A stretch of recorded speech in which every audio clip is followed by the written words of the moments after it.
नमस्ते, ही आकाशवाणी आहे। हाणे तो ममता खूबचंदानीअ खां देश ऐं विदेश जा समाचार ॿुधंदा।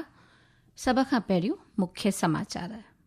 प्रधानमंत्री नरेंद्र मोदीअ आंध्र प्रदेश जे विजयनगरम जिले जे बोकपुरम में ग्रीन फील्ड अल्लूरी सीताराम राजू अंतर्राष्ट्रीय हवाई अड्डे जो महूरत कयो।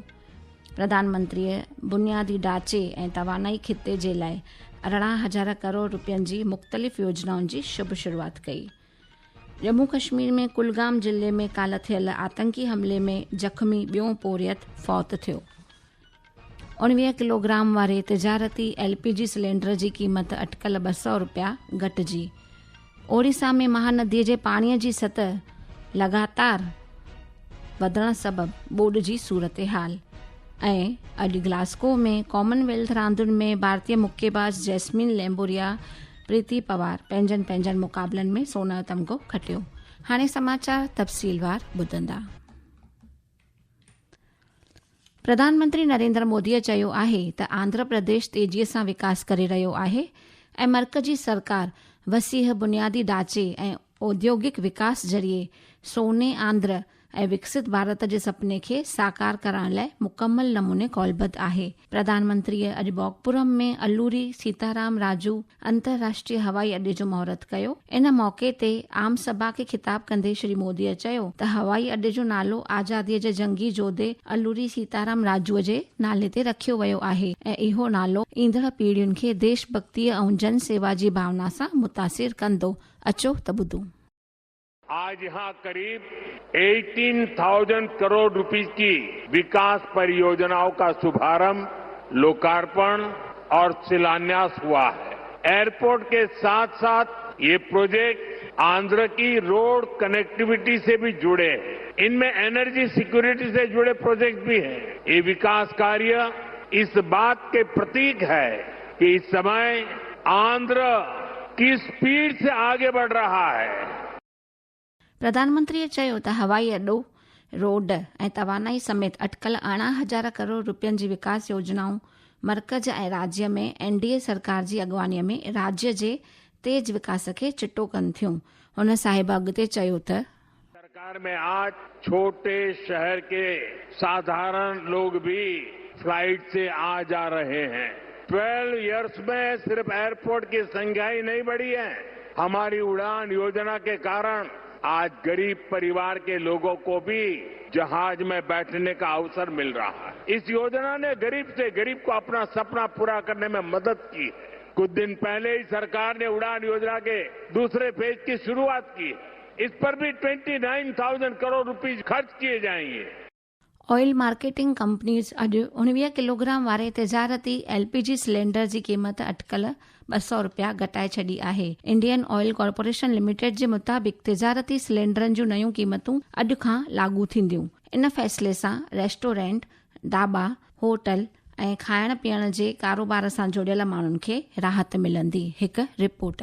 वाणिज्यिक LPG सिलेंडर की कीमतें कम होने के बाद दिल्ली में वाणिज्यिक सिलेंडर का मूल्य अब 2,738 रुपए हो गया है। वहीं कोलकाता में अब वाणिज्यिक सिलेंडर 2,872 रुपए 50 पैसे, मुंबई में 2,691 रुपए 50 पैसे और चेन्नई में 2,906 रुपए में मिलेगा। इंडियन ऑयल कॉर्पोरेशन लिमिटेड के अनुसार वाणिज्यिक सिलेंडर की नई कीमतें आज से लागू हो गई हैं। सकलेन की रिपोर्ट के साथ समाचार कक्ष से मैं Prachi Vajpayee.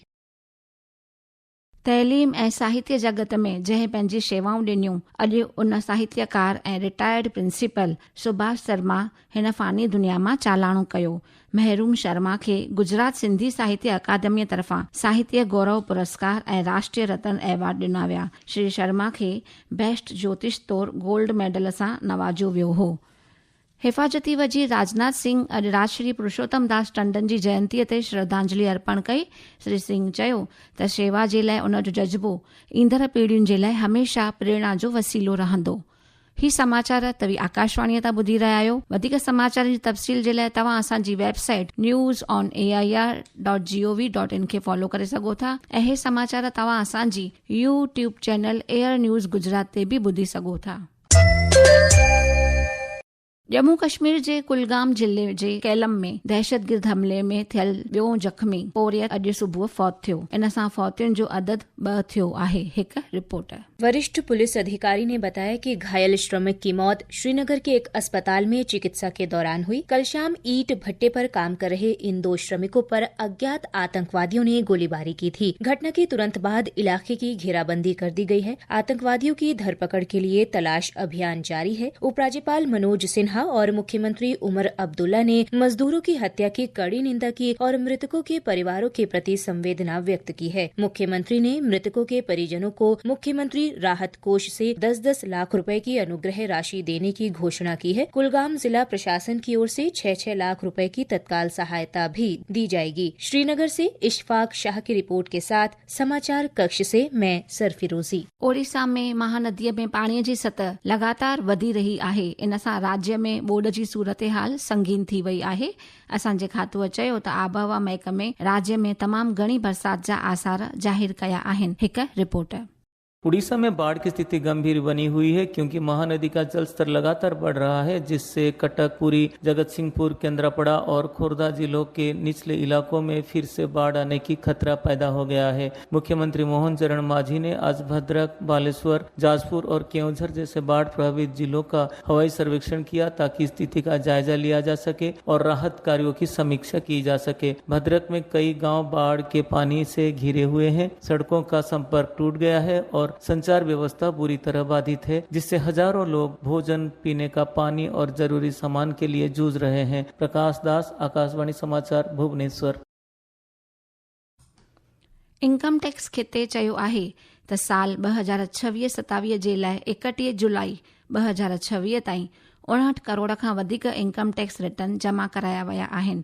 Social media post में टैक्स ॾींदड़नि जा शुक्राना भॼंदे खिते चयो त उन्हनि जो विश्वास ऐं वक़्त ते अमल ई भारत जे विकास खे अॻिते वठी वञण वारी ताक़त ॾिए थो। वाइस एडमिरल AN प्रमोद अॼु बहरी फ़ौज जे वॾेरे तौरु कम जी वागू संभालियूं।